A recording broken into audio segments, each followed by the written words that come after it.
Tayari westi irakadi turire kurunji arukutureba webare kutwegeitaho amajingo aga shaitano n'edakika ibiri ezakasheshekera izoba rurungi munonga ari rwa kabiri ebiro twahiko muri 10 ebyokwezi kwa kishatu omwaka ogw'2026 ndi pleasure ajuna kabutosha nimba ntwa hari shaitano kikasha mukaga ziyangwe n'amakuru Agahanu Nahari kandi izobere twinire menji okurugombe cyweke bitari bimwe na bimwe byihangiriye Uganda hamwe na Uganda na nensi yona ubwo turukuzaho muri Africa na Africa nensi yona amakuru hona ahigari ntugendo meshana no kubantu gakwisiyaho katwamye ngo washyira mu rumo gwawe iwayacera kora no bukirabengu urembo rwambara na district yona heho kutwara hamwe akajura kacera nkagwa nebindi bicweke bitari bimwe na bimwe ebyihangeri konka kandi abaherize kubana muhika amirimo yanyu nituba kurusiyayo kandi nimba bari batebekanisa kugenda wirete bukarengere munonga no basa kugenda meshana no kubana muhika amurumo gwawe nitwenda okugenda meshana no kubantu ganiraho n'abantu bitu batari bamwe na bamwe bicweka na munonga hakuchira kuba okwijurana kwa mezi no kushandara kwago omubwire obwenjura bichweka nke bya butaleja bududa bichweke bya kigezi kuniyo mu ruburenge rwizoba side za kabare ariho abantu abenjure rukuteganisa munonga abe bichweke bya kasese rwenzururu emigera ya nyamwamba nyamugasani emigera ya mubuku nejurana oshanga abantu ebintu byabo mwe byacwekera nobundi namagara agabantu kandi nanombichweka bya Fort Poto abatebekanise no mukoro gwo kwiruka abo mugera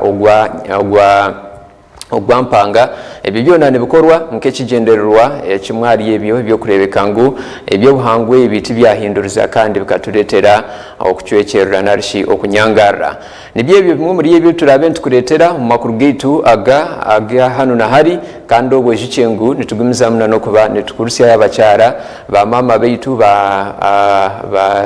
mazara baitu barumuna baitu narishi ba sister baitu abakiri omukwezi okwa rukundo okwabacyara ibyo byona tugenda meshona no kubantu kibikuretera ahahonka hatayari westi nituja kutandikiraho amakuru agutwinire Agahanu Nahari tuja kutandikiraho omurembo Kampala ahi akachiko akakuchondoza ahankosa yempi hazomi wo mushoro hamwe na no ku government erukushoze sente zikakozesebwa kandi ku government erukeza kushoze sente zo hariho ababazi b'ebitabo abiturukweta aba auditor general abarukugendo mission no kuchondoza kureba yaba sente zashozibwe omu budget omumbaliro y'omwaka ogukubagorohoze kozesibweje kandi n'abantu bagendo mission no kuchondoza okuratereza buri 10 eky'umunyaganda omuho mushoro arukubashohwize okugendera kimwe ombyo bwebembezi okugendera kimwe ombyo buhereza nkebyamagara ebyo bwegese ebyamezi ebyamashanyarazi ebyengudo ebyentindo nebindi kandi karukurugayo yareta report ejo yajigarura ahishengero ry'ihanga akachikwa akapark keta abarukubana bako nabajunanizibwa ahakushoze sente zo no kureka nguzakosebwa kurungi abanyishengero okubaburize buze burukuba birumu ebinte bitambwireje na nebitatambwireje bashoborore ahabwachi bitatambwireje agachika kandi baketa ka public accounts committee kandi izoberi kabasa kubana kagumizamu okubana kakora imirimo yako eyo kuchondoza no kwenda kumanyira kimwe esente zo muhiwo mushorozi kozisibwe zita kandi izoberi kabasa kubana kashitamaho hamwe na nabarukurga o ministry eyebyempurizigana narishi erukumanywa nke ya ICT okubasa kubaburiza abimwe hari ebyo ebyakozirwe o ministry yabo na nesente zashohozibwe amuri ebyo babasa kubana bababuza ahabikwatirine na ahabwachi obu ihangari yabendyorekerero mu karuru akomwako gw'2026 kwezi ko kubanza ahabwachi emikutu ebyempurizigana etari emwe nemwe ya internet yahirweho kandi babase kuba nibashoborora ahabwachi internet yahirweho aho turukuzo mu karuru na nakaruru kahwa ekije kagarurwaho bwanyuma babase kuba nibashobora barukutandikiraho hamwe nebibuzo ebindi byinji no turukije kuba tutandikiraho amakuru gaitu Agahanu Nahari yakasheshaka obwe turugumzamu no kubantu kwisiyagani reka turebe bero mukachiko ought to inform the team he works with on what is going on in the institution. It can't be a reservation scheme on his part. That when it comes to matters of switch off internet,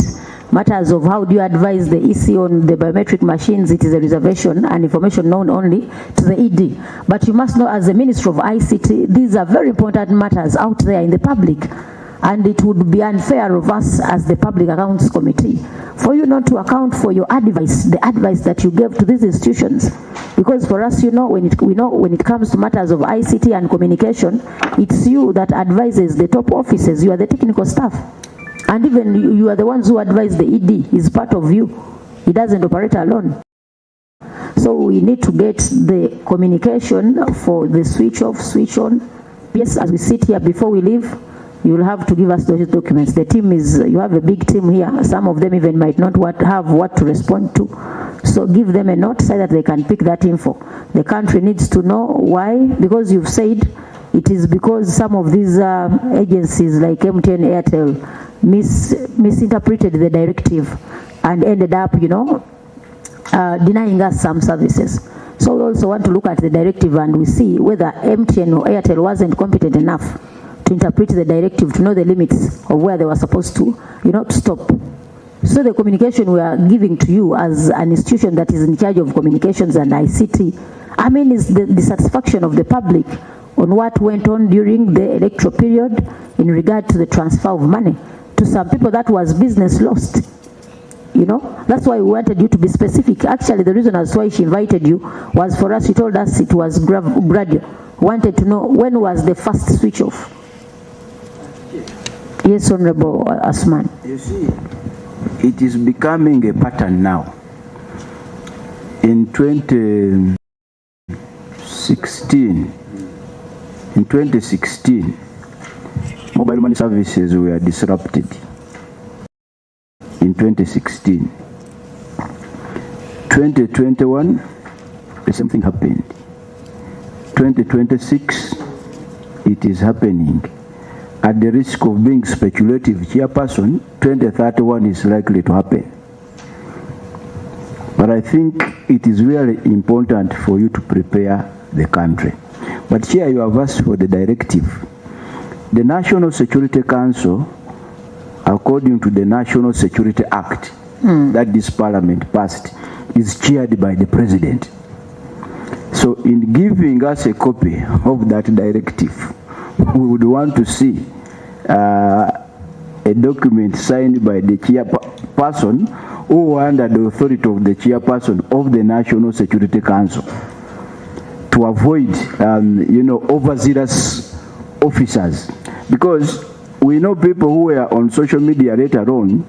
saying that eventually we've restored the internet. They were taking it upon themselves. Okay? So I think it's important that that directive, which, as you have guided, is tabled here. And for me, as I said, I am interested in individual responsibility and liability. That's why I'm taking this path. And I think it will be important for us to see that directive of this shutdown. And also complete this team, they were very worried of the misbehavior during elections, but I believe enforcement was their role, you see. So you cannot say, during elections, people are unruly, and after elections, you can really control us. What is so special that comes in after elections? Before, as we went for the electoral period, we are given laws to follow. We are given regulations clearly. Even the Communications Act was part of it. And we are given guidelines on how we should behave when it comes to what? To communication. So we shall need to have those documents, PS, for the good of the country. But in future, even if directives are to be given, though, we wanted you to be clear on the dates. The chief on the board, you also don't know the dates because for you read the letters. You were part of the decision-making team.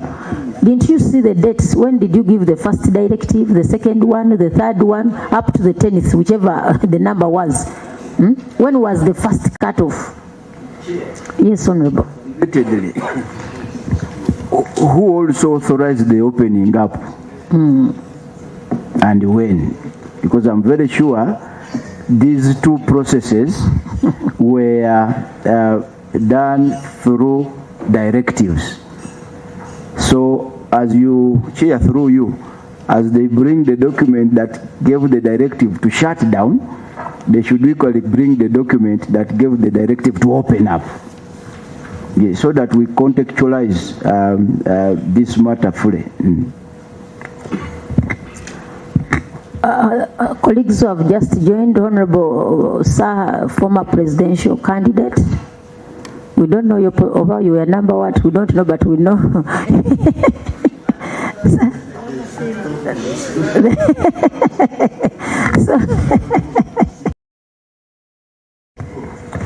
My name is Nandala Mafavi. So thank you, Honorable, for joining us. Yes, those are Honorable Nandala didn't suffer the switch off. He looked to be comfortable, but he just gave up. Madam, you don't know what we have gone through, but we leave it to God. You leave it to God. Okay. So, honorable colleagues, the fact that yes, those are the documents we are waiting for as we prepare to end the session. Before we end today's engagement, you will have to submit those directives, the shutdown and the reopening, whichever you call it. So, honorable colleagues, the fact that the PS has an engagement, as she told us earlier, let's go direct to utilization of GOU warrants. That is 3.14. Out of the total warrants you received during the financial year, UGX 69.142 billion was spent, representing an absorption rate of 98.49%. We want to thank you for absorbing the funds that you did receive. However, upon receipt of funds,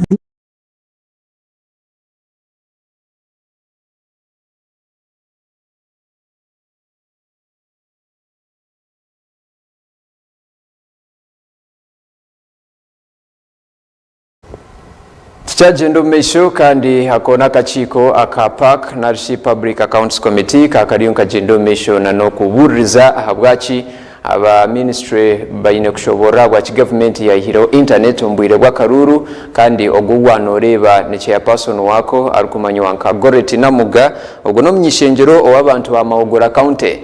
kandi akarura kahoire nawe tabase kuba narabamu okusigaza entebejo narebaho omurchiko rwe haba hariho abandi abasingirwa mu karuru konka abakiri abanyishengero kandi abacyahereza narebaho Asman basarirwa honorable ogwe no wabjiri municipality okombichweka ebya Busoga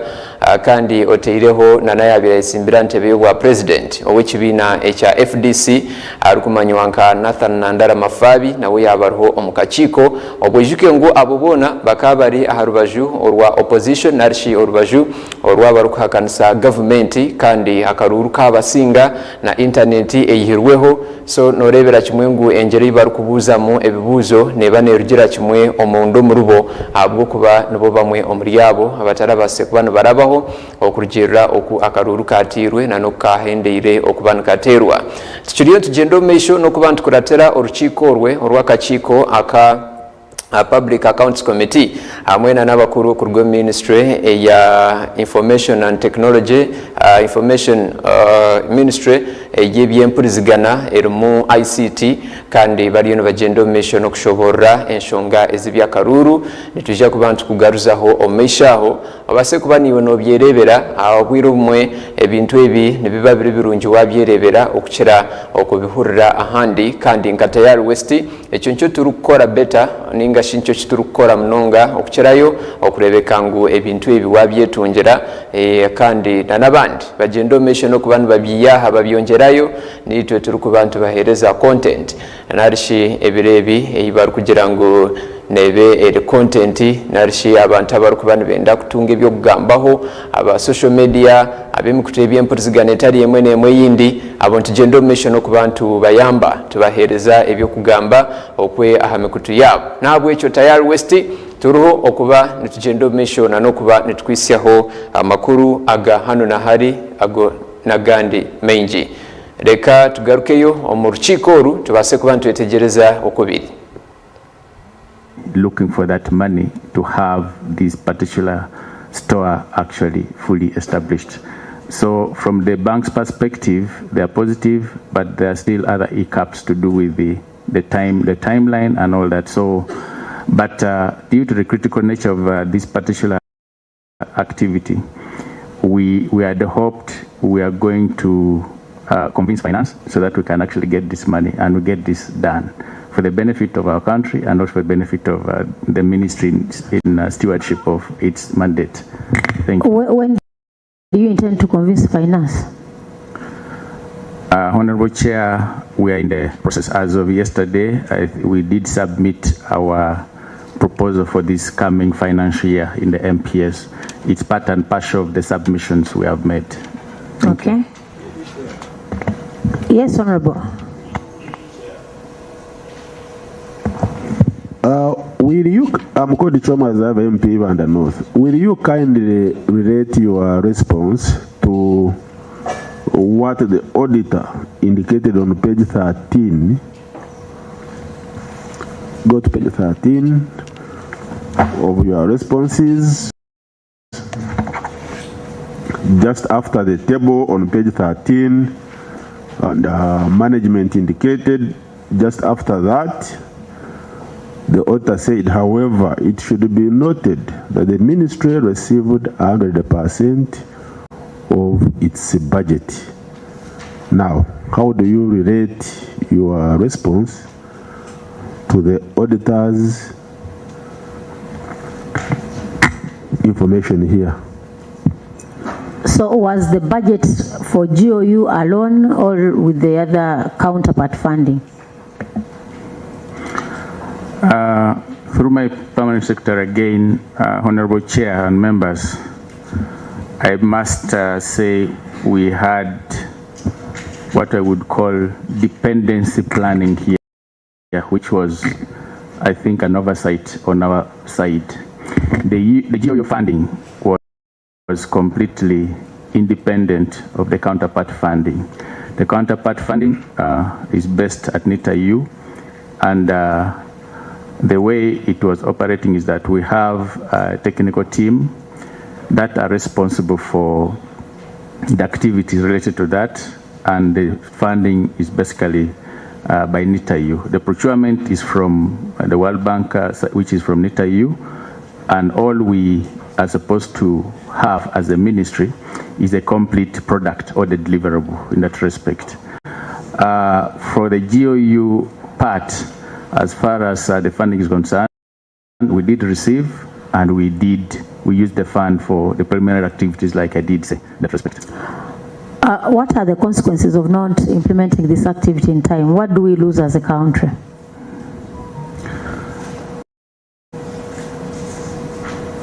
Honorable Chair and members, failure to do it in time, we shall continue to face a lot of duplications. And duplication would therefore mean the operational cost to the operators themselves is also high. And this basically translates into higher cost for you and I, where the 1 inch is, in the end, as far as the communication services are concerned. What you, instead of paying maybe 300 shilling per minute as of today, because of duplication, that could have actually translated to, say, a shilling per minute if there was no duplication. In other words, if there was this, if this data store was in place in that respect. And also, secondly, at a national level, because this data store would enable the policymakers, you and those one who we give advice to have at a bird's eye view, where are we in as far as infrastructure in the country is concerned, and also how far are we going to go with the road networks, for instance, or how far are we going to go with the fiber rollout that we keep talking about. So it is from that perspective that I would say where the criticality is,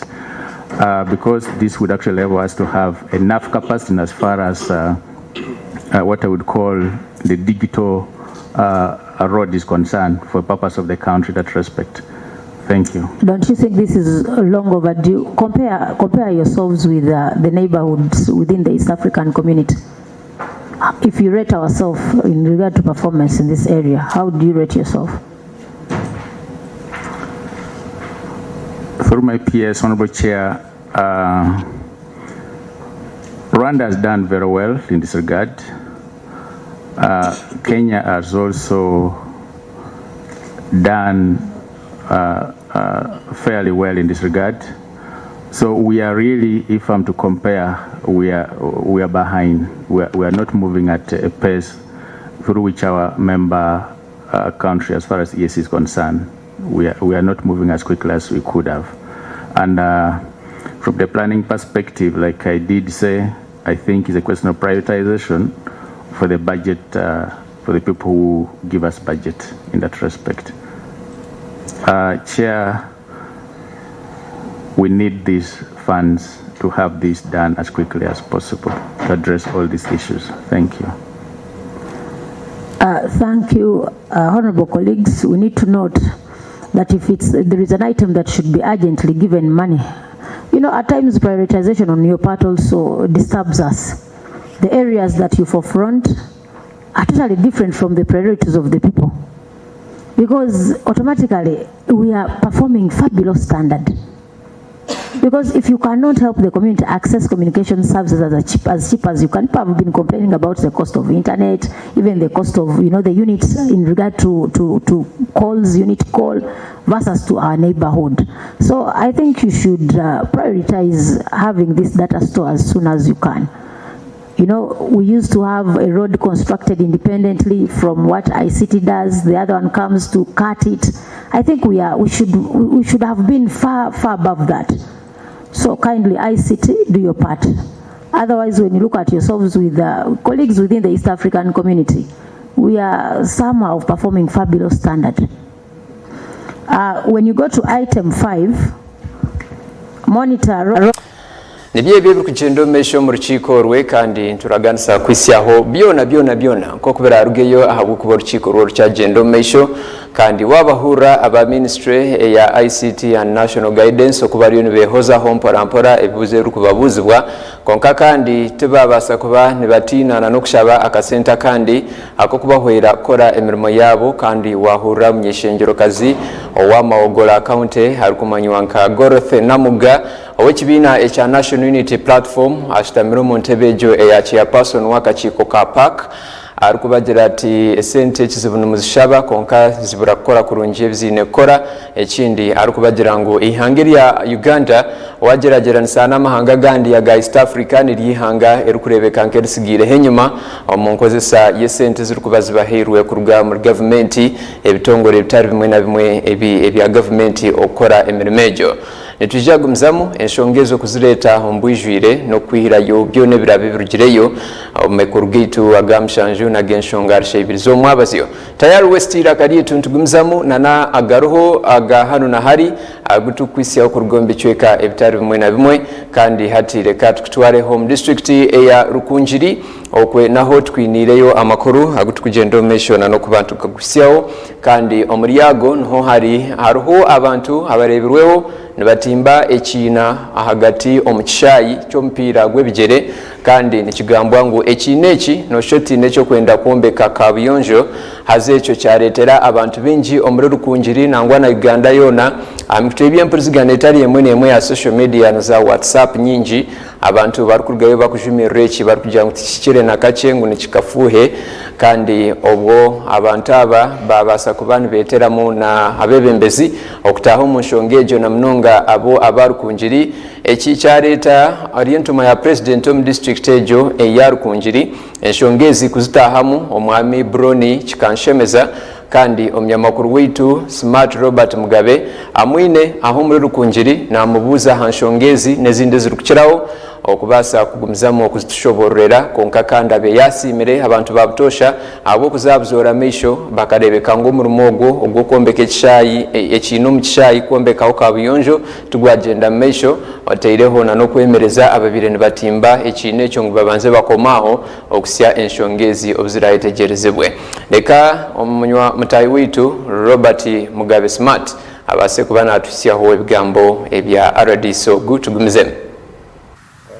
umurebi wa Tayari West TV nyenda kutangirira kandi Smart Robert Mugabe no mu district ya Rukunjiri nijaha ngo tubase kutuganira no mukuru RDC hanshonga ze cyayi ecyari ku Stadium ekibargireyo ecumincho bakatimbamo ekina ekiri kutekatirwa ngo bakambenda kutimbamo toilet ningashi ekiforoni kandi cy'abantu bayizire kurugayo baketo mwitwa munonga ngwe chorone echo kikashitari cyo mutindo gukwasa kuja mutiza omuchaye eki hakaragaho okweto mutu akabantu bingi munonga anuya omutawone ya Rukungiri na district ya Rukungiri na munonga abo bakunda ebyemizano ningashi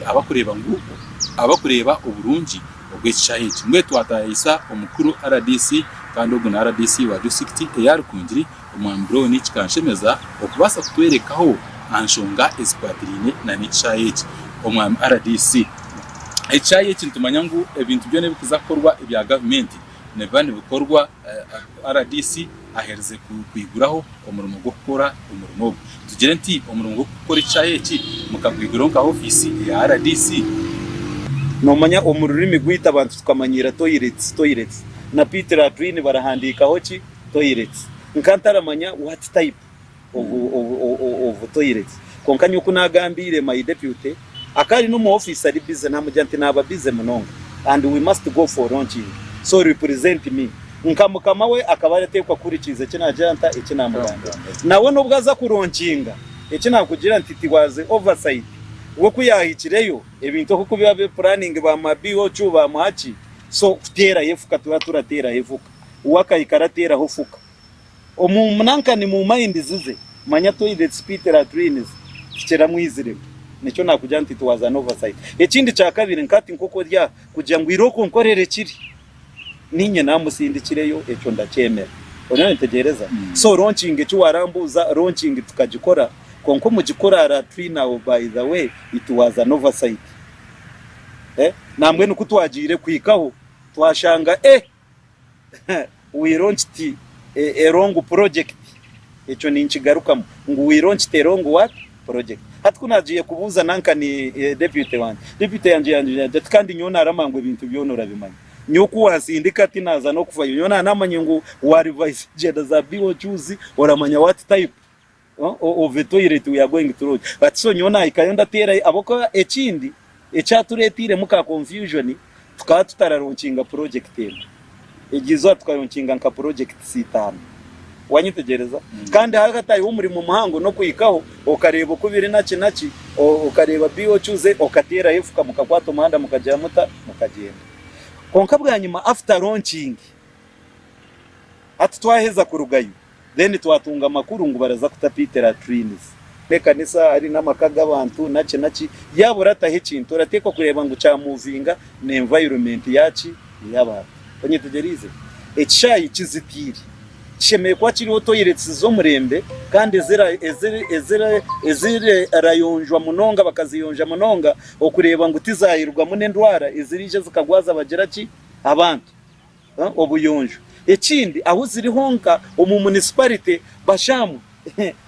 tiza bavu mu rukiga turazeta kamena zemyina hari torataho kamena zaci zemyina so kuna after realizing it immediately I directed municipal clerk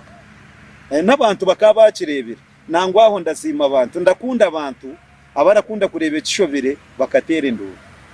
induru reka be yamani rero umurundo mbweno ntamwaga barabeta ba social media influencers aboko kucyaba baratera induru zitine mugasho kujuma abantu kugira konke ndure yibati yirijwe atishaya oja ngo baraguma baranterera induru zashana ziso garuhanga no kuba supportinga nkagize renta nkaba supportingira kandi bona kutera induru baba RDC tuyambe hatukuza kugira anti kunza kuganiraho na deputy wanje nsanga there was a mess somewhere so I had to intervene tukitimubiye muzimanyiro ino kumuzazima ngo aba municipality tibaragiye bata tibaratumanyisiza nareba naho haraza kubaho conflict kubara ibine memorandum of understanding even harimo na revenue sharing kandi hatezo abwaci batangire kugira bata kuri bashitamiro bundi mukwanura babaraza kugabwa bikirizangine ngo ashemeye kubara bamuki toilets zo murenge then ekindi echayi chemeye kuba kine nanka ni plan physical plan aine plan yecho chayi a big problem tekugira ngo toilets zaza munda y'echayi yapana ebishayi byona toilets urazishanga nkahe urazishanga umuntu wanyitegereza konkora shanga echayi kiri designed kine plan yacu barajya ngo aha numwanya gwo gukora iki ogu numwanya gwo gukora iki kandi toilets zishemeye kuba zajya zirabahari I have already directed I cannot request I have already directed, and my directive iratekwa kuba followed, iratekwa kuba respected, okugira ngo they must change design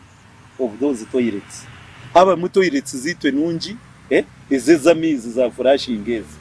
wanyitegereza esente ziturabe twine nabaha n'amagezi najya ntiko turabe twine sente eze zazenda gukora emyena 8 turebe zirakora emyena I mean toilets zingahe izamizi it is not tushemerire porani no kugira ngo habe hina z'abakazi na habe hina z'abashije umurezo 8 babebanja ngo hinene y'abarema yibarenda kutera mu nankane bageraji abarema promising people of Rukungiri boss municipality and Rukungiri district ngo mistakes zone zibiri ziri turatekwa kuzikorrective abo kuba ejo meeting kinagetera no kugira ngo tumanye reports na weaknesses zijya cyane kandi we come out with the resolutions twaza ku rugo mu meeting ngo umwe tuza kuba twikiriza ngene ngo cyayi kiri kiti plan yacu egiye latrines zishemerire kuzaji kandi type of latrines I mean type of toilets not latrines toilets type of toilets mezezi twikizangana ngo twaza korombeka emiryango 5 ningena ninga mukaga konkeza magirachi ezamizi kandi kindi mbire nda advice burijo mureke tukope umuntu otayenda kukopara tunga mistake tubanze turebe for example hano twine cyayi cya bushenye aho ndaruka bushenye norebe cyayi from the beginning kikakige cha town kanso konka kwizire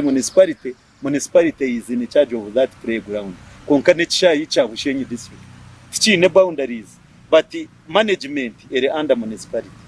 ecyayi echo hatu nore abakizitira ecyayi barakisipa omunda batire muto yiretse onyetegereza omunda batire muto yiretse then kubayeza kuta muto yiretse hati harimo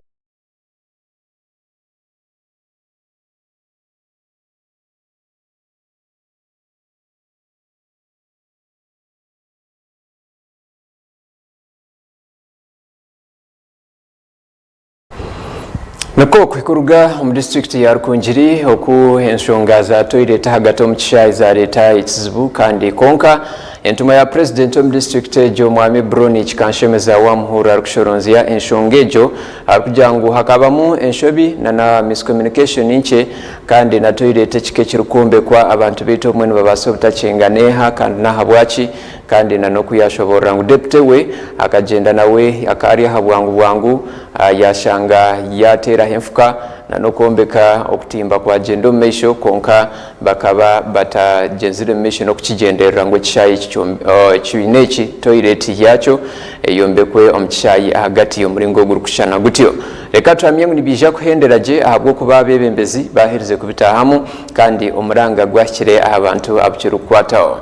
tugumizemo na Agahanu Nahari kandi dachikezi tujja ku bantu za ombicweka ebya Rwenzururu ombicweka ebya Kasese ahi omjera gwa Nyamwamba gurukira kwijura na mnongo mbwire nkobo obwenjura kandi obwiro bumwe hakabo kucwekerera kwa bantu nebintu omnyamakuru wetu Mate Isaac ariyo okubanaganiraho na nabaturaje abecwekecho okureba nikihe cyakubasa kukorwa kurebeka ngo this time round ninga shobwirobo omwejemuro gutugwabasa gukora akabi kandi nkokoro kumureba screen yawe Mate Isaac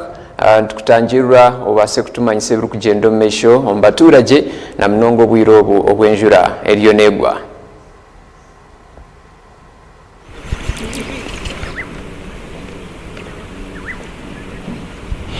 wasinja kutibu ajuna pleasure na basamaliri abekinemba tukabatangerera enone Kasese district kandi municipality Kasese tuli omwa bipinde bino ebye chondo ekasangibwa wahano Mwanyamwamba division tukaminyerera ndi abandu banu bakaya abandu bechondo bakayirakera bakakangana ya obo indi oahi enyamwamba enu yikayosura niko abandu banemubuwa but enyamwamba yange nosura esahani saha kandi tukarangira hanu hwetu imene henyini tukarangira eritaka linemu sunzukara kandi hariho ne diversion ye nyamwamba nyamwamba hatya wamarangirayo yikabya iyika ya musura in fact es okwanda mbingeno ikesendera omwabantu so tulina LC1 owe kipindi kino omwami Emmanuel Katuramu kandi tukayakanayo nayo atubwere ibonga abatakandurani bakakanayo kumwati ono kandi abatubwere nebyahi bibakarabamu we bali muno Katuramu kubazaho naitwe abantu mbenda kumanya abakurora tayari west inywe nkaba ikazi kinu ekyokurora nyamwamba eriyo necyitaka kandi neyoreka inti nesobora kubogera mu bantu esaha yona kiriyo nkibarabya mu mbere ikusaneta amabara ni nyoka Turami Emmanuel chairman wa LC1 we cyaro kino cya Cyondo gali mazima abataka bange nibarara batagwijagire muno abali mu kicweka kino na mbere twemerire na mbere kitaka kino kiriyo ni kicweka itaka lino hano mu kicweka kino ni hazoka hali very soft then haro failure ya river bank had the runoff ne targetinga amajoganya kule hano in fact kizibu kino tukirora na ija kurugamo bulemeza amayizi gatahe mu majuga abantu abo kuba hasagaraho mitazi ntaito muno gaike mu bantu kandi amajo agolekize kusisikara ngengana nka 10 ekirumaiso buturukufero amaka nka 10 mu kicweka ntuba tuferire kikoto ebiro bino abantu kujya kulinda bayemerezaho ikinkora kurana nibaba bakoseza amani maingi muno kana abamu bamaziri no kure mu myaka basobora butasobora kugaraho ikintu eki nojja kwesanga tutunga nke kizibe kitwatungire ekyabantu nyamambo yabatwara hano abantu bacyali muhocha kampu tebakatungire na mbere bakozereki na mbere bahumulire ntucyabaza nsonge iwe mukurura kwawe abebembeze ha district kine kintu mbakimanyaho o batimukabamanyisiza kile kintu bona nibakimanyaho abebembezi habo kuba wa disaster committee wa district akajana timuye nyamamba division bakayikaho municipality bakayikaho na MP wonyine tukamuleta hano yeji yarora kuyaho yitwe ekitekerezo ekiturukurora nitusaba mukasumikana injura na mbere yagenda kugwa hati kuba nyamwambe ni ijura mu Murundi yo gugumu noja kusanga hano abantu tuli mu bulemezi cyakubere kirungi government na bebembezi bita wa district bona otwaliremo na municipality kukole integeka sazinu erasobora kutukonyera integeka niye yankaha nturora abantu kuri nkaba uburembya division ni ndora baliyo mbeyiho umusenyi na amabale munyamwamba kandi kunti bakayikireyo hibomba bagamba kunumbe ijyayo dikora hansongeke ya desilting bakatumanyisize kiro cyo kujya kono kandi tubakatuhire program yona bayikito kusaba kwaitu twakusabire government leta hano excavator ebanze chanolinga amaizi gano yegeye hakisika egagara mu chano na mbere garugira abo kubagaine chano yagu amaizi hatigarugiremu galini gatambura negorekereza mbantu kuba excavator batagireta kandi just aro hano nka half kilometer ibasemiriye kukoraho nuko abantu baruge mu kizibu kino abantu nyamwamba negenda kuyijura kandi kujunira abantu bahikireho bulemezi amajuga sesekere nikijya kuguma cyakubere kirungi tubajunira akabi katakatahiramo abantu bamuhocha no bahuriza bacyaliyo abantu bamuhocha baliyo tenkujya kutina kugamba ukubona bona abamwe bali mukubona bona habo ko umuntu okuruga mukayawo na habaho kubona bona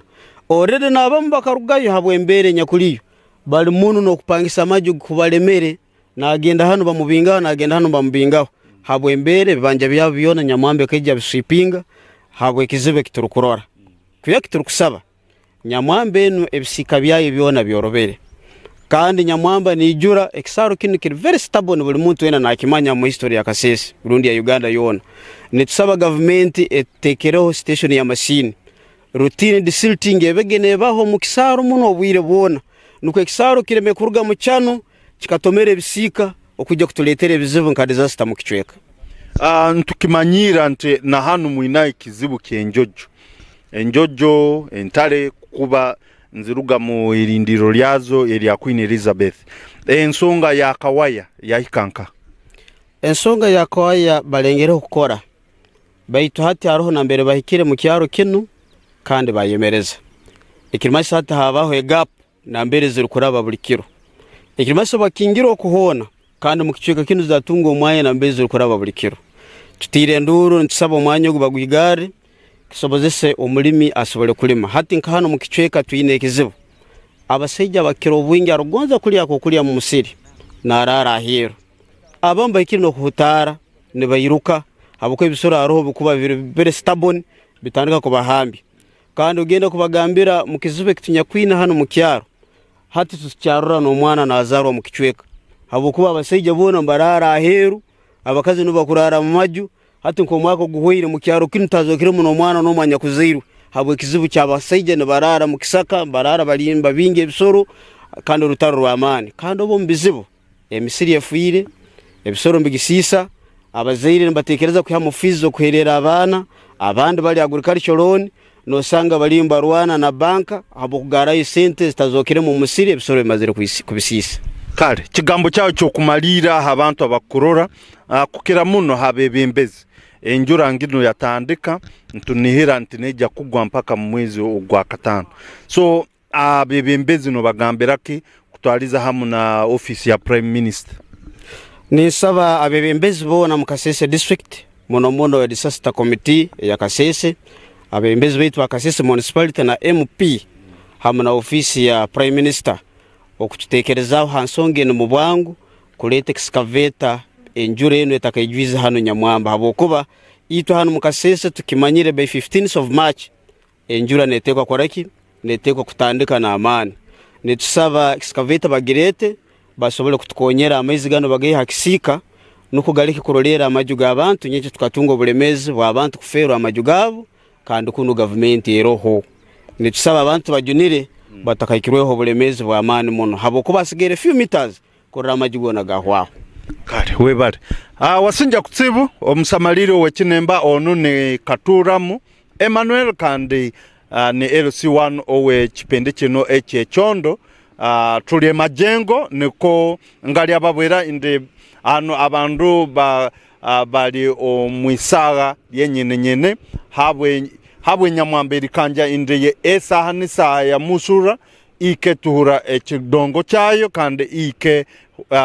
hwero mabantu so itwe tuli kwa ground eribi nti tukende mbere neri kwamiriria omwatsi ono kandi neri kwichako emyatsi eite ya mtina mum wasinja kutibu okwamena ninje Mate Ishak omunyamyatsi wukuwawu hano Kasese district sak aho Kasese okutusyaho amakurago na mtahi wetu gwa kushobora nshonga ezibyo mugera gwa Nyamwamba kandi na hati ogwa kubasa kurara gwijira bwenjure ryo negendo mission okugwa nko kitwire kiri kandi nko kwa bentebereze yobwire bazire ngo okutandika no kwezo ko kwa kishatu mpako kwa katano enjura netekatekwa kugwa kandi basa kuretaho emyegemure mbicweka bitari bimwe na bimwe reka twenjereyo namakuru agutwinire Agahanu Nahari ahatayar West tugumizemo eshaeji twase kubantu kongerayo kandi tugarureho mbicweka ibya kigezi kabare kandi okuye abestongore ekiri ku gendo mission okushijuma enkoze sayibi y'amashanyarazi ekiri kumanywa nke cha Electricity Regulatory Authority aba IRA bariyo bagendo mission nanokuba nabagambaho ahashonge kwatirine nanoku amashanyarazi gariyo ngakosebwa omwihanga na mnongo mbicweke ebyo ebyakabare bwanyuma y'ekitongole kiri kumanya nke cha ECD echa SDL echa kwasibwe omurimo kurugum cha umeme kandi arukushomwe abakuru b'ekitongole cya rukushoborangu ob'ekitongole cyahebwa omurimogu kikaba sitine sente zirukumara konkate sente zibonekire kandi abatine mashanyarazi nabone beja gatunga nababire bagine ngacweka cweka narishin gaburabura nabone beja kuba nabatunga okugoborora narishoganyirwam mnyamakuru wetu Jime ariyo kandi nitwenda tumwegeteho amajingwaga abase kutushoborera na nomukuru waine enshongezwa tirine nebyamashanyarazi okwe muri kabare zemerire zita nabwanyuma yakachiko ka IRA aka okugendo mission okubantu kabahikaho reka turebe ibyo tuje tugumizemo nonga iwe omurendo wa Tayar West Television kandi niwe nurukutukura tarame kutuyutiona shayindi kugambira ndi omurembo kabare kandi obusheshe ni Burundi no byo mwembehe cyakanyiremo konka embera terimbi murembo ru harimo gukora mu rugendo misho gutebekanisiwe abakuru kurwo mu kitongore kiri kurebuza enkoreza na no kubuhereza bwe by'amashanyarazi abakuru kurwo mu ERA Electricity Regulatory Authority abana bakuru bari hano ya kutendeka na no kushomesa abantu bona bakwejinisa amashanyarazi kutandikira abagahanika abakora mu mawaya abagejinisa mu business abanyamaguriri abebembeza abantu bona kugira ngo bamanyise umunyakabare kandi umunyarwanda wena ekiri kuza kugenda no misho mbuhereza by'amashanyarazi umugeri ihanga ryitwa no mucanga cyetu cyakigeze nenda kubamanyisa imwe abakuturezo batayari TV ngo bobuzi bo batandikiraho umeme ne agenda UEDC kisha byone buza komera kimwe tebukuza kugarukira abo kuba hati UEDC eteire mamani etungire sente hato buhereza neza kubana batwereza kimwe kuhereza buri twaza kugira obuzi bobo UEDC ketakajizire sente konka hati UEDC ine sente na mbone mureba abakozi bayo baryo mu field ne bageza kureba ngo ebizibu byoni byabeereho tukuza kugaruka na mbone nyuma abazo abakabare abashubuzi batugize ngo embera eriyo cyankira kuterera nenda kumama kubamanyisiimwe mwena bakukurikiza ngo tumutereza ganda miezi nkamukaga na ashatu na mukaga twenda omyezi mukaga ejembera neza kuterera tuine categories tuine engeri tukugereka memhendo tuine categories ezemhendo mbwenu tuine category ya muntu waburizobo utakwebasa narishiyo tukita digital social life tariff mbwenu life tariff eji ne unity ni ashinsi 205 ampurire 205 unity emwe so ejo category ni twende omuntu otakwebasa omuntu kwenda kubana kwa amashanyarazi kati yogora okurikiza radio okucharginga esimu no kure no kwa kisenzo mbwenu ezo units nezimumara so units ezo ziri 205 units ezo kubanza nari 15 then ari units ezo muntu waptosha warenze ya units 15 no shashura shinsu rushanjo atamnamukaga ezo units nazo neziyamba hati zirigira zishumire kimwe ezo units mbone twenda kureba ngo umuntu waburijo nabasa kuba nabasa kwesa amashanyarazi umbwire bwa kuba nayenda amashanyarazi n'ekintu ekikuyambihanga kurakurana mbone amashanyarazi yaga buri umwe nabanagenda mbone nitwe turiyo mu region eje ya Western region kureba ngo abantu turiyo tubamanyisa government programs zeine kureba ngo abantu yabashya ngo amashanyarazi yagashya mu bantu kandi abantu bamanye niki programs za government ezruho kureba ngo buhereza bohikombantu mbone hatitwe eji program engagement tutandikire na Toro region nubire turi Toro twabamanyisa twa meeting ba LC 5Z twa meeting ba political leadership narabebembezi babantu then toke twa meeting ba technical leadership narishiba RDC ba diso security team yona twenda kubamanyisa government program chiyebi yeine kureba ngo amashanyarazi ya bantu mbone kuno kabareri zoba nari weekend turiyone tugana abashubuzi narishi abakozi amashanyarazi ombwingi abashubuzi amakoro abakora abaina amakoro nari factory then abo tubabugene nyuma abazyo abanyayuganda imwe cyanyu no kumana umuyebuza nimushaba kureba yaba nyine kwe ubuhereza bwo by'amashanyarazi bwagenda kurunje ebirabe bigendo misho mu kutende koko itwe katayaro west tuija kuma tukureta burizo abo kuba twenda kumanya NPNDra yetu yo kutende kwa nikwa kandi kitumugisha kuja ngo muri yo bwiri tugaruke tubabuze kumwatugambire ibi ndice kigenzero misho iwe cikuru otiherisho rya tayaro west television ebintu byona ebyina kakwata no kutende koko by'amashanyarazi twija kubana tukuretera buri kimwa kindi hano muri kabare yabare jime Christian shonga z'amashanyarazi nukukwe okuruga omuri kabare kandi amashanyarazi n'enshonga nkuru oburi muntu wena agakubere na yetengo munjiye abwo kwaka na n'eyindi mirimo umbwire gwakajura nkobu bakuba beineyo ebyoma byabo by'amashanyarazi nkaza pakoleta abe yatireho ka cha speed chap akanywa iruka za murimo nahabwe cyo ntwamyangu enshonge zitakagonjokire nzija kugonjoka omushongejo ekwatirine na ibya mashanyarazi tugumizamu nanaga hano Nahari ahata ya West okirinanye pleasure ajuna reka tuhumureho kace ngo mukumbya kwerisho tugaruke nebindi byinji ebitwinire otarugawe.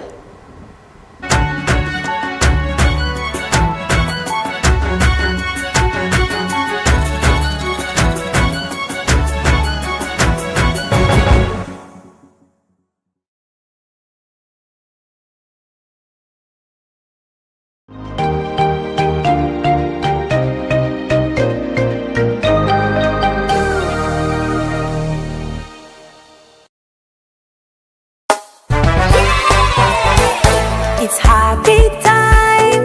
Chomelo. Bathing time, Chomelo. Pulira bulungi, I feel so nice. Sing cho cho cho cho, Chomelo. Again cho cho cho cho, Chomelo. Ono ye chogero waffe kafulumu kujjanja bendwadde ezensusu zonna mu bato n'abakulu gamba ng'embalabe obuwere ebiguuna kyogero habo soap ne kyogero habo jelly biri mu sayizi ez'enjawulo ennene n'entono bisangibwa mu maduuka gonna mu ggwanga kyogero ly'essuubi ly'ensusu zaffe.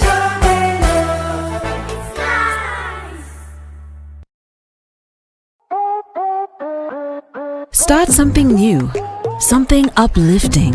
something so effortless and golden. A thirst-quenching burst of sweetness and multi-flavor, so rich and full of memories. It's 100% taste, 0 alcohol.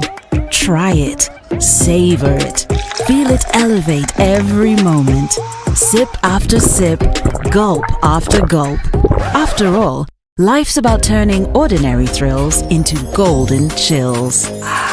Start something malty with the new Evervest Malt Apple and Pineapple. Try the burst of sweetness and malty flavor. It's 100% taste, 0 alcohol. Available in a shop or supermarket near you. Evervest Malt. Make every moment golden. Evervest Malt is from the makers of Pepsi Cola in Uganda. It's time to break free with AZAM TV. Grab yourself a full kit at 80,000 shillings or an AZAM decoder at 40,000 shillings. Experience the thrill of every goal in La Liga, Italian Serie A, German Bundesliga, and the excitement of live sports action from the Saudi Pro League and Carabao Cup on AZAM Plus and Play Package in HD. Your favorite China Uganda movies on Chamuka TV on AZAM Pure for just 13,000 shillings monthly. Unlock a world of sports and entertainment with AZAM TV, the most affordable pay TV around. Visit any of our agents or call 0312 308 900 for more details. AZAM TV, entertainment for everybody.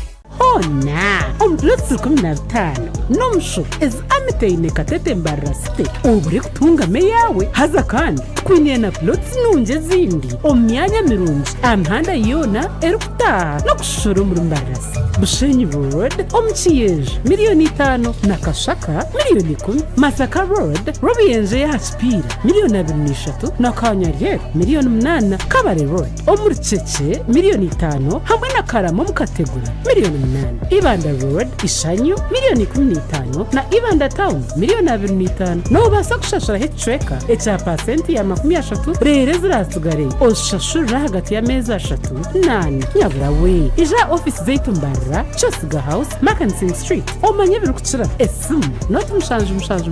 atanu na mkaga 85 Amity Realtors Limited.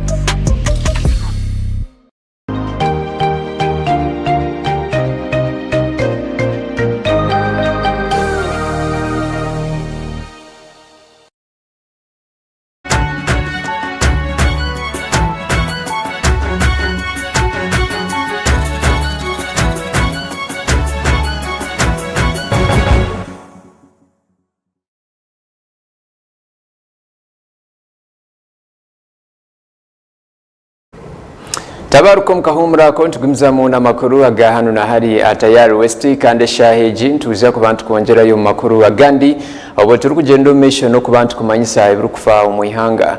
Ab'ekitongole eky'ebyomutindo gw'ebintu ekirikumanywa nk'ekya Uganda National Bureau of Standards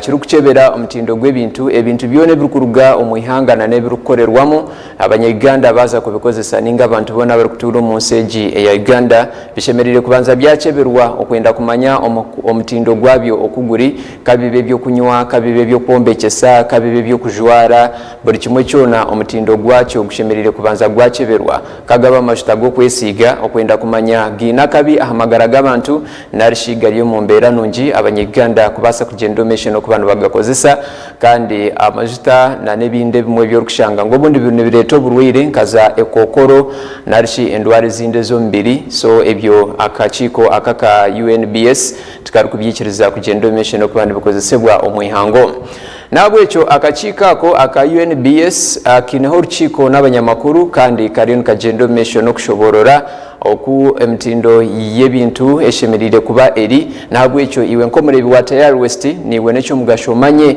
ahabwa kino shemerera kufayo ahabyo mutindo gw'ebintu kandi nka Tayari West turiyo omunyamakuru wetu Olivia Kamsime no mureba ha screen yawe twendangu watshobore kugenda omesho obweturugumzamo n'Agahanu Nahari aho mu rurembo orwamba City. Olivia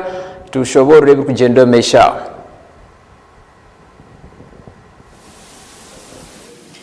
Obare ajuna pleasure uri mu studio zorukutisyaho Agahanu Nahari ni Olivia Kamsime shaheji ndi a Hotel Triangle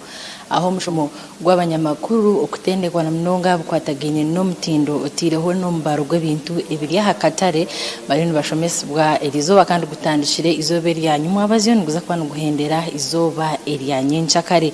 omushomo gugutebekanisiwe ekitongore ekya Uganda National Bureau of Standards otireho na Trademark Africa aba bagendeye kurebeka ngo bamanyisa abanyamakuru abo kubano bakumanyisa ensiyona na mnonga ebintu ebishimikwa biri ahakatare nebashimikwa bareberaho na mnonga aha bintu bitari bimwe na bimwe takusibayo atwine kandi umugambirizi omukitongore cya UNBS naija kubana tushoborera na mnonga byinji ebirikumanyaho abintu ebyo mukatare kaniwe eco ine kuba nomanya nakwaki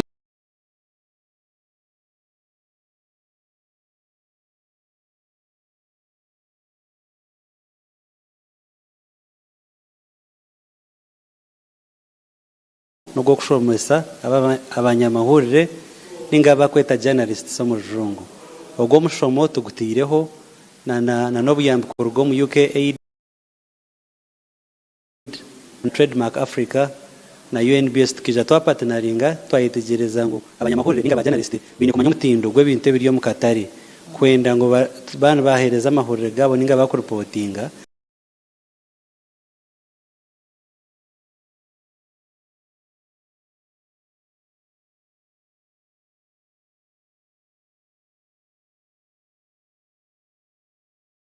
bintu byo mu Katare kureba ngo hari umutindo mu Katare kureba ngo kiwagura cyo no mu Katare kibe kiriye cyo mutinde cyataho mu ihanga nkiba kikebire by UNBS kandi UNBS gumiza making sure ngo uricyo wazagura oba baminzane oba mashitago bazagura ecyo wagura no manya umubaro gwacu kiba kweta measurements kumaking sure ngo abantu tubibwa mu Katare so UNBS nugo turi ya Hotel Triangle ntizanye nshaka tera noru twizire hamwe na ba journalists kandi tubasima munonga kureba ngo bona biziro mbwinje bari mnonga imwe nk'ekitongore cya Uganda National Bureau of Standards abantu kinji babarebira abo kujango muri abamizane ni mukorachi na services nizihezo muri gukora imwe nk'ekitongore ecyo kubanza UNBS nihandika ecyo kweta standards nizo zikuyamba ebintu byitu byona standards n'ekipapura ekikwanchore ko kora akore ibintu byawe so nengendereraho yo gukora ibintu byawe so UNBS nehandike ngendereraho yo gukora ibintu byawe UNBS nekebere ibintu bikutaho mu ihanga buri kintu cyone kikutaho mu ihanga UNBS ine ba agent mu mahanga gandi na border point says one otaho mu Uganda buri kimwe cyone kikutaha mu kibera ba UNBS ine ho department ndijo bakweta certification eri kukebera ibintu mu factory ebikuza gukora kumekinga shuwa ngo biri ya mutindo ko kweza kuba kweza kubikebera bakwereza kabonera kuba kweta Q mark ninga kabonera ko kureba UNBS nabataho ekindi UNBS ene department iba kweta legal metrology no mbaro kumekinga sure ngo wanogora ikintu cya kilogramu emwe ni kilogramu emwe nyama yeri kilogramu emwe ni kilogramu emwe amashita baza petrol station bakakwereza ari t-shirt batakwiba manyango ni t-shirt so nibiye NBS byo gukora rone kindi baceta NMR National Meteorology Lab na calibration no kumekinga sure ngo wanogora omza hardware tehimbwa tehimbwa yer density nkishatu ombuhango yer density shatu kwenda kumekinga sure ngo wagore bintebe ninga cement etabe ry'ekikuru so byo nebe NBS nibiye gukora in laboratories twine head office y'Iterwa Kampala twine regional offices Mbare Jinja Guru twine Narira twine Nambarra Mbarira Buremba Road Wargar baguma restaurant omishaho noza hono regional rabiri yambara abwincho mutari kutureba atari weste shaheji aine kuronde bintu ebiri hamtindo kandi nabo yana bironda aine kumanza kuchebera china mnonga yaba ari omukatare aine cyakuzagura oriona areba tayari TV wan omutindo gurvere omutindo gubonira bwanje niwe kandi omutindo tugwa UNBS gonga omutindo nugutandikira ariwe wanozo mukatare gure kintu cyona oine kumekinga sure ngo cywazagura kine hakabonero ka UNBS wakacekinga kahandikire hwacupa nekinde wanoza gure kinde oine kushoma ibintu bikuba bahandikire onke expiry date obachikora no na best before obuchikuza ko oine kumekinga sure ngo ekiwazagura cyona kibe kiri ya mutindo so wanoza gure kintu cyona na washanga mukatare cyo kureba ngo tokwetegereza oine kuterera UNBS oine kumanyoti nyine ku reportinga UNBS oine kuza regional office burcho guro mukatare kine kuba kina kabonero ka UNBS aho kuba ibintu bitine kabonero ka UNBS numotorebire ibintu bikorga muka aflatoxin alpha-toxin nakakoko kakoreta nka cancer so wo utaguzere nkakahunga kara approved by UNBS no shango bwiro bwinji batabukozereje buri muka kakoko ka alpha-toxins kandi kanko kakoreta cancer ndware nyingi nizirga kugure ibintu bitari ya mutindo bitari approved by UNBS bitirikizibwe UNBS kubito mukatare emigati wazo mugata nozo mbekero shangetine kabonero ka UNBS konkancirgariwe ku reporting ari UNBS ninga ukamanyisa umuntu kuri hihi ningo kanga kucigura abo kugira ngo amagara nagawe ati turukwiriro kuhendera ntwenda tumanyi omuntu ari yokwe na inde bintu byo kubuhanditsa narishuku certifying akujura mutindo imwe nkaba NBS na UNBS nabashira orkwenda oriyo oine business no byakubera inche business enche tuzeta MSMEs twineho product it kuba twine MSMEs wanonda kutukirira no za regional offices zitu konkati twine website ebintu bikahikabura hamwe woine sumu akabonero no kabono rya sumu yawe twineho application ibakweta UNBS app noza ho applying twineho website no kokika website noza anda kibakweta certification no kikaho certification no tamwe cyo gukora nebyo gukora byo no bijuza akabonero no kijuza no bwakora yo munju yawe oborka sese oborka bare urkigezi no bwakuborka nungu ningahona tukikwetegesa kuija UNBS office no kuza website okatambura kabonero kona konka cyo kubanzo ine kubo registered na URSB echa kabiri ine kubo ine tin number ko kweza kubona tin number warga registeringa ni itwe ba auditor bija batwara sample yawe bacheckinga bachishangane ikabarga kuvistinga bakwereza kabonero tukakutwara bwire bwinji cyo kubonera kabonero ninterero muranga buri yomori yokota okiriyo nakora business ombujagujagu ningo munjereta hikirire yamba abantu niwe yamba magara kutwena kutukorebe bintu twabona kabonero ka UNBS tuyamba no kurakorana omuntu ya sente yihanga n'abantu tuba protecting abona bari mu public umuntu wakushanga ikintu cyarukozesa kitara hamutindo kiri expired ningo kashange cyakozesa cyamukora kubi akabashirata imwe nkaba UNBS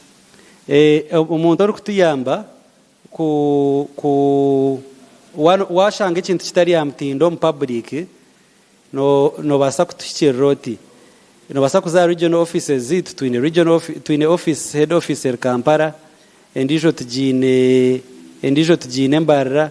endijo twine na website a website yitu arhe number 088 3366 ninge kino basakuza WhatsApp yitu otikirireho ningo za website oroginje ine namba yawe turi kwendera ubuhabuzi obwa muheru na mnonga abantu bambakozesa ebintu bitarubwe na bumwe ebiri akatare obwa hata echamuheru nari nshaba ngo umwena abakoreba umwena mugezeho mukuraterere UNBS